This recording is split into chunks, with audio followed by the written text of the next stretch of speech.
Byline Audio. If your child is considering something as big as joining the military, you can bet they're taking the time to do some research. You can too, by visiting todaysmilitary.com, because their success tomorrow begins with your support today.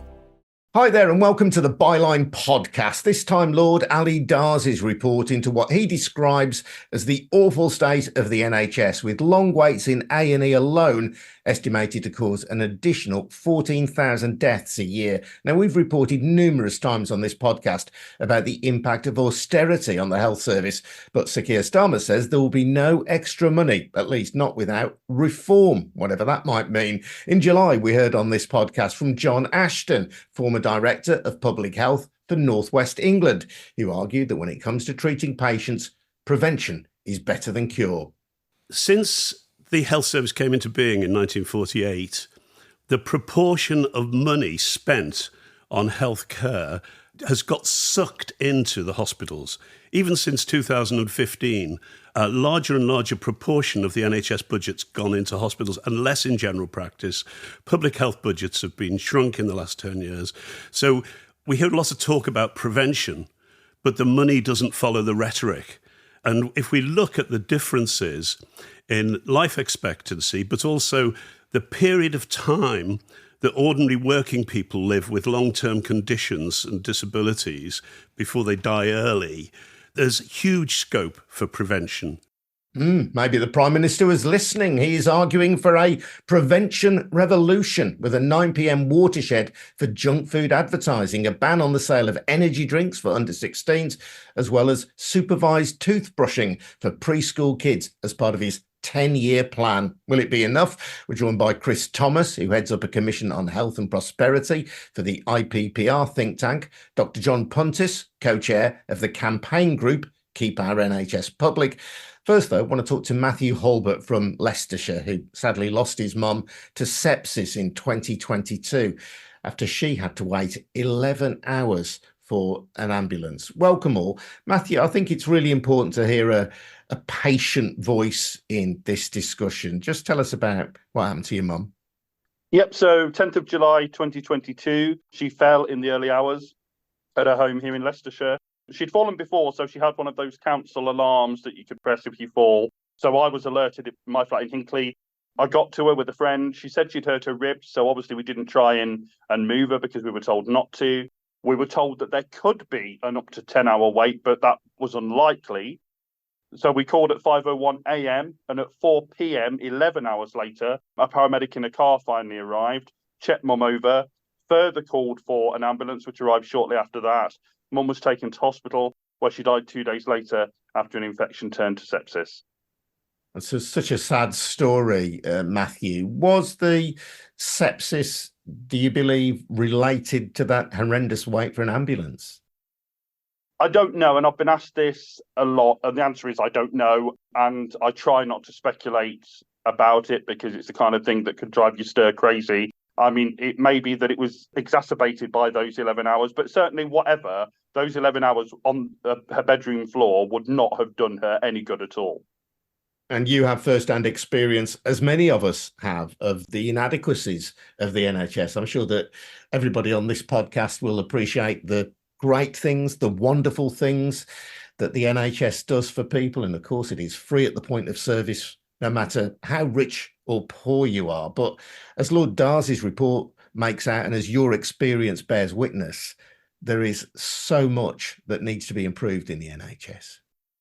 Absolutely. And you won't find a bigger supporter of the NHS than me, but I'm afraid I saw it at its worst in that sense, you know, when it was failing people. And I felt so bad for the paramedics, you know, when they finally got to Mum, when they finally arrived, they couldn't have been any more caring, kind, compassionate, all that you'd want from paramedics. And they were exasperated that due to the failings of the system as a whole, they weren't able to get to Mum sooner. So basically the situation was that ambulances were backed up outside the Leicester Royal Infirmary, unable to offload their patients into the hospital. And the reason for that was because there were patients in the hospital able to come home, but without a care package for them at home or in the community. So it was a whole system failing that led to my mum having to wait on a bedroom floor in pain and distress for 11 hours before they finally arrived.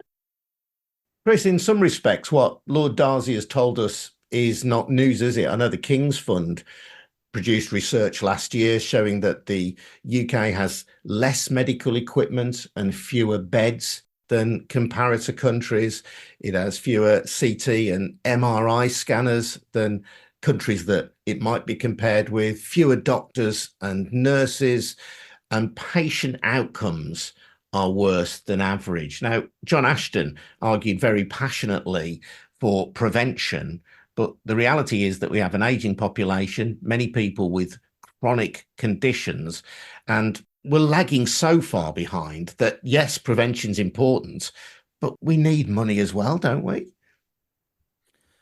Yeah, what we have is a really stark diagnosis of where the NHS has got to. And I think you're right to say, as the King's Fund are, that in some cases, this is stuff we've known. In other cases, it's stuff that people will intuitively have known because they've faced the delays, or they've had a long wait, or something's not gone right in their care. But it really brings together all those findings and shows the whole system failure that's happening, that we have really worrying indicators at all points. I think you're right that we need to answer some of those questions pretty immediately. For me, the journey to sustainability for the NHS is through prevention, particularly in an era where chronic health needs are the big challenge we face, whereas 75 years ago was much more acute needs. So prevention is how we get to where we want to go to. But in the meantime, as we do that reform, we can't allow the NHS to be in a position where people aren't getting the care they need. To do so would be to cost people's lives. That's the most important thing. But what we're increasingly seeing in a country like the UK today is that if people can't get the care that they need in the time they need it, at the quality that it could be delivered, then the economy suffers as well. So it's both bad in terms of social justice, but it's also economically illiterate to let the NHS struggle. So I think we absolutely need to make sure that there is a viable reform proposition, because things can't go on like this. And the path that we're on at the moment is absolutely not the right one. But we also need to make sure that people are getting the care they need when they need it today as well. Yeah, I mean, the reality of that line of thinking, though, surely is, Chris, is that we do need significantly greater sums of money invested in the NHS, because in the long run, if we move towards a national wellness service, as it's sometimes described, if we move towards preventative care, that's all well and good. But today, here and now, we have an aging population. As I say, many of them have chronic health problems, and hoping that the NHS can be saved by prevention, well, in the long run, that might be a good idea. But here, now, today, we need to improve the service as it is, surely? I think we need to do both.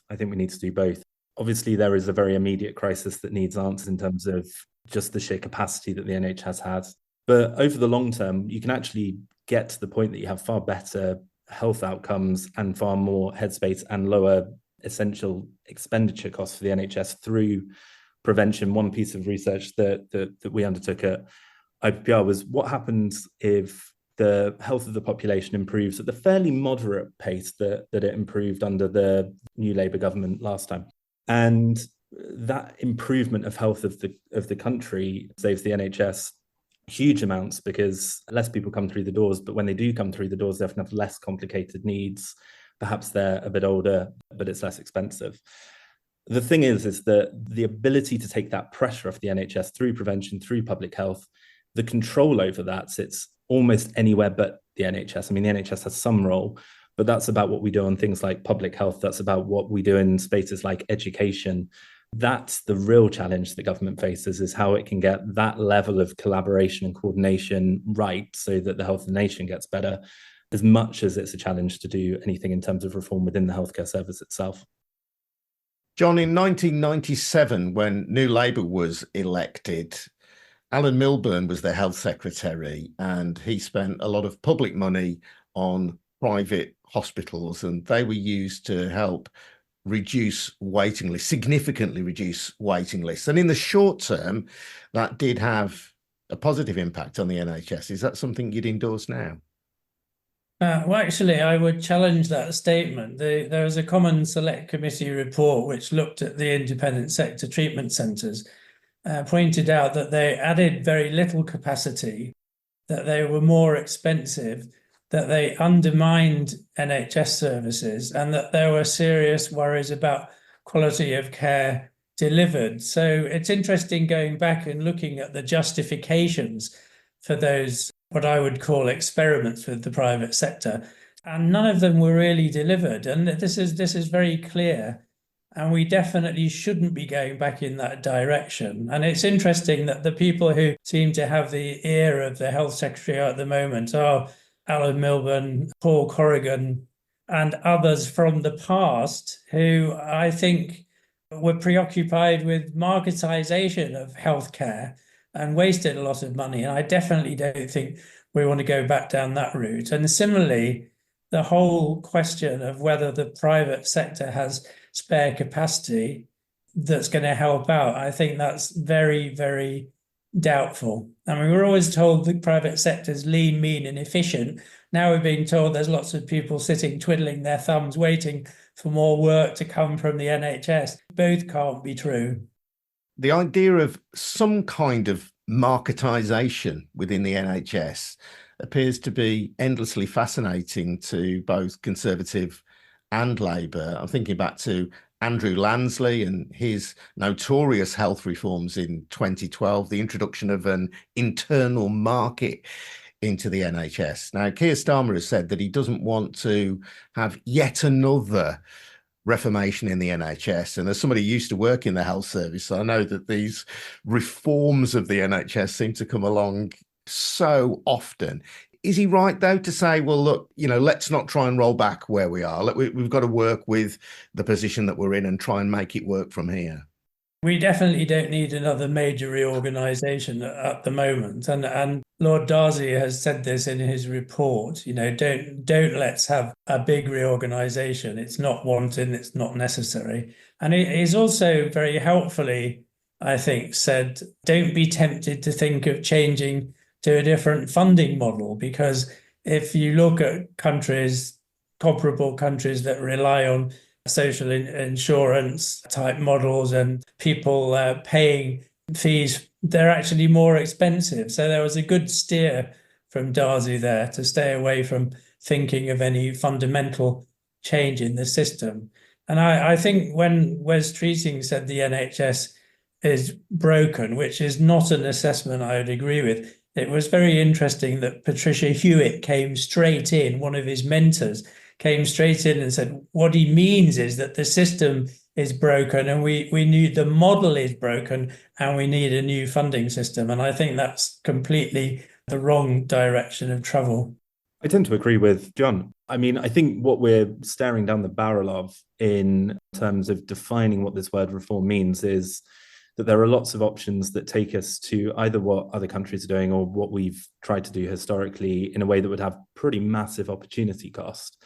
So this idea of competition, the reason competition doesn't work in and markets don't tend to work in the NHS or systems like it is that there's no evidence that choice is a very strong factor in terms of what healthcare people choose. There isn't really ever any competition. It's a bit of a myth that when it's been tried, competition really emerges in the way that the analogy is meant to compare it to, say, private sector-based competition. So it just doesn't really work as a reform mechanism. I agree that the social insurance kind of models, they tend to be more expensive. And in fact, the transition costs of trying to get there, when they'd be hugely unpopular reforms with the workforce and with the public and expensive to implement, I think it would be as silly as trying to change what side of the road we drive on. Okay, then, so that poses the question then, doesn't it, Chris? There is talk of reform and no additional funding without reform. What will or what could reform look like? So I think there are then some options that we could countenance that are much more forward-looking. So we have this scenario where the evidence of our eyes is that people aren't getting the care or the access to the quality that they need. I think there are two big things we need to address, but both are about meeting the kinds of health challenges we have today as opposed to 1940s head on. So I think fundamentally this kind of idea of delivering much more of our care in communities and in the places people live, so bringing care to them when they're living for, say, 5, 10, 20 years with a long-term condition, that's sensible. The idea of a hospital-dominated healthcare model is one that is pretty reasonable when the majority of the health needs that people are experiencing are emergency into hospital, heart attack or tuberculosis in 1948, those kinds of things. When it's long-term conditions, you really need care around the place people live and a long-term relationship with people. So that's something the NHS has really struggled to get to, that previous governments have talked a good game on but never really delivered, but now we need to walk the walk.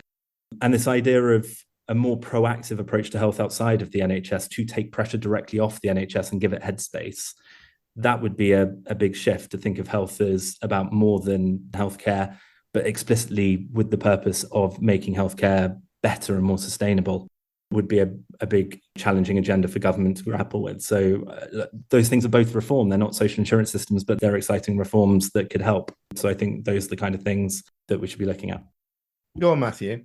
Yeah, thank you. I mean, I'd really like to ask Chris. So I'm part of a campaign group called Just Treatment, and we believe in patients before profit, and we believe that there should be a progressive tax system that taxes those with the broadest shoulders, as we say, a wee bit more to enable the government to put significantly more into the NHS.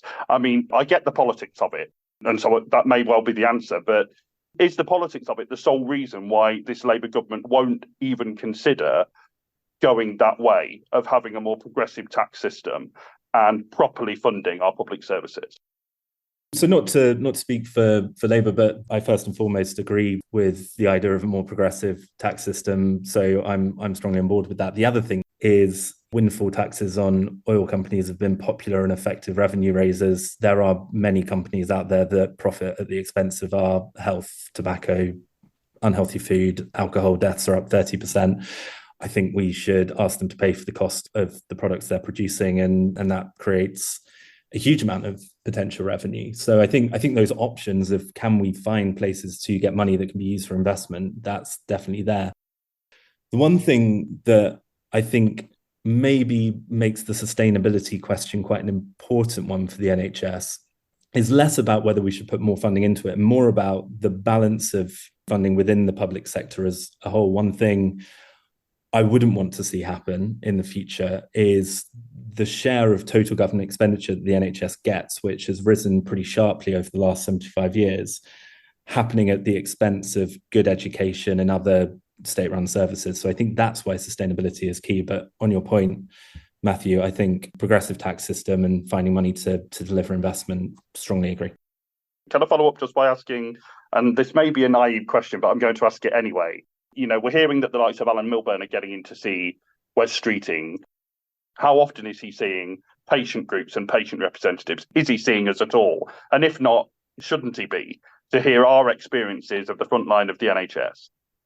I would just strongly agree with that. That has to be the building block, right? I mean, one of the agendas that I think has been woefully undercovered in lots of places and hasn't really been grasped politically has been, as well as obviously access and quality, has been the breakdown in inpatient experience of the NHS, and the fact that it just seems increasingly designed in a way that doesn't work for people. Appointment letters coming after the appointment is genuinely quite a good example. It was used at the launch of the Darcy Review, but is a good example. So as a building block for how can you identify reforms that work rather than these kind of zombie ideas like social insurance. But I don't know. I have no insight to whether that is the policy development mechanism at the moment. Go on, John. Wes Streeting said that Darcy was going to produce a diagnosis so that he could prescribe the treatment. Now, we live in the age of evidence-based medicine, so the treatment has to be founded on the science, best evidence that we have available, and it does involve consulting with patients and with professionals as well. So that's essential. Now, the Streeting's three big ideas, prevention, technology, and shift into the community, those have been rattling around in all health policy documents for at least 20 years, I think. They're in Simon Stevens' 5-year forward view, exactly the same things. We're going to become a prevention service. We're going to shift care into the community, and we're going to have new technology. But that actually recognised that this would require investment. And Darcy is very clear that if you look at our European comparator countries, there's been something like 37 billion underinvestment in capital funding in the NHS. And he identifies austerity as being the reason that the NHS couldn't cope with routine care during the COVID pandemic and why the waiting lists are so long. He also makes the very important point that if you want to grow the economy, you have to have people who can go to work, and that with 2.8 million people out of the labour market through chronic ill health, the question isn't whether we can afford the NHS. The question is, can we afford not to have the NHS? And the answer to that is no. And this is how things were seen in 1948, when the economy was in a lot worse state. And people said, well, you have to have a strong health service if you want to have a growing and successful economy. And now that's been turned on its head. Is there a question, though, John, of reform over and above any additional income? I think everybody on this podcast has recognised that whatever Keir Starmer says, there does need to be additional funding now for the NHS, and never mind the reform. But doesn't there have to be reform? I think many people in their encounters with the NHS would see an organisation that is sometimes sclerotic, that is top down, that isn't particularly nimble. And that's, in some senses, out with the money available to the NHS. I agree there's lots of things could improve, but I mean, people who work in the NHS are constantly developing and improving services. The NHS is never static. But, for example, in my hospital, savings were made by ending employment for many low-paid clerical staff. That had a very negative impact on things like how outpatient clinics were run. And things like, do notes turn up in clinics any longer? No, they don't. They used to all the time.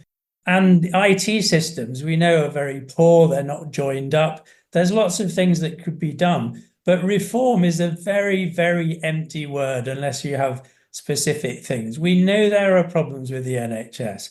But actually, I think a huge problem that has to be acknowledged is funding. And Starmer, he used the example of plumbing and said, well, we're not going to turn the tap on until we fix the plumbing.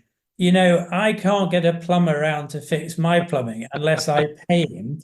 And the Lib Dems did a study on hospitals a year or so ago. They said, how many of you had sewage leaks? Only 55 trusts replied, which is a small number, but they reported 450 sewage leaks. My hospital topped the league, 105 sewage leaks in 1 year. And this is because of very old buildings, lack of staff to come and sort out problems in the estates department, all these kinds of things. So a lot of it comes back to funding, and we are underfunded compared with our European neighbours, and demands have risen. The population has grown, and there are more people with chronic illness. The NHS has to grow, and it has to have more money. It's a nonsense to say you can make it all better without putting more money in. In recent times, though, Chris, we heard some pretty sobering statistics from the Office of Budget Responsibility, looking at the growth or the relative non-growth of the British economy over the coming years. That was a long-term forecast.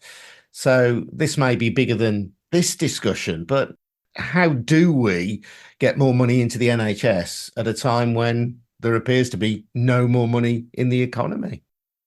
I come back to the previous comment. We have to ask whether we can afford not to get the health policy agenda right.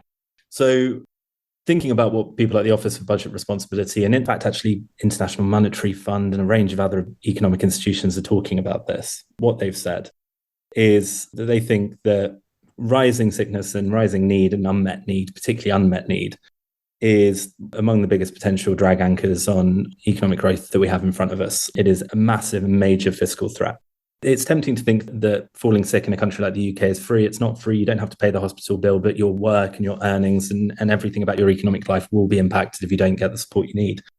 That could be the support you need in terms of your job, but it could also be through healthcare and ongoing healthcare, or it could be through social care. And that amounts, when it happens to lots of people, to a big hit on the national economy. The numbers are we're losing billions and billions and billions, over £10 billion of tax revenue from the rise in sickness since 2020 and the rise in unmet need, and we're losing lots from GDP. Now, that gives a really big platform for the Chancellor to think that this is the agenda that deserves backing, right? Because the argument that's winning in government at the moment is that growth enables investment in public services. So, of course, the fact that what we're seeing from the evidence is that better healthcare is a big growth agenda, that Treasury need to own this agenda and see health as an investment, whereas during the austerity years, it was framed as a cost to be contained and something we could only have when the sun was shining and as a luxury item. It's not the case. It's the absolute foundation of the strength of our economy in this country. There's no better demonstration of that than COVID-19, the first year, biggest fall in GDP for 300 years. Last time we lost that much GDP was when the Great Frost ruined the farm-based economies of Europe. It just showed that if we don't have our health, then we don't really have anything as a country. The one thing that isn't addressed in Lord Darcy's report is social care. And it seems to me that if you're taking a holistic view of health and wellness in this country, you've got to address social care. Absolutely. And, you know, Matthew identified this as a problem in terms of the number of beds that are full of patients who could go home. And of course, that's the reason why the Royal College of Emergency study found that there's something like 14,000 avoidable deaths each year from people who are sick, they've been seen in A&E, decisions being made to admit that they can't go to the ward. Social care is absolutely crucial. And it also should be seen as a positive investment, something that improves people's lives and is worth putting money into. And Keep Our NHS Public has a sister organisation called End Social Care Disgrace, and we would like to see social care put on the same footing as the NHS, funded out of taxation. It's absolutely crucial and linked, as you said, to the problems of the NHS. Matthew, final thought from you? Having to talk about the most painful time in my life, the loss of the person I loved most in the world in such dreadful circumstances, is heartbreakingly awful. But the reason that I do it is because Mum believed in social justice. She didn't like to see injustice, and she'd want me to do so. So it's painful, but I think it's important that those of us that have suffered, if we feel able to, speak out, because if not, nothing will ever change, will it?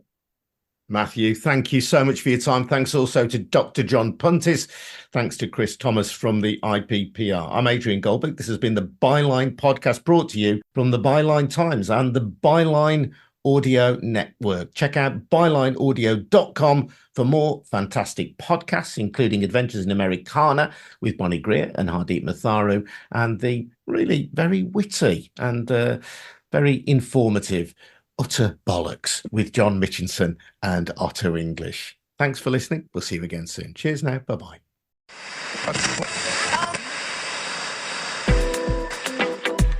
Byline Audio.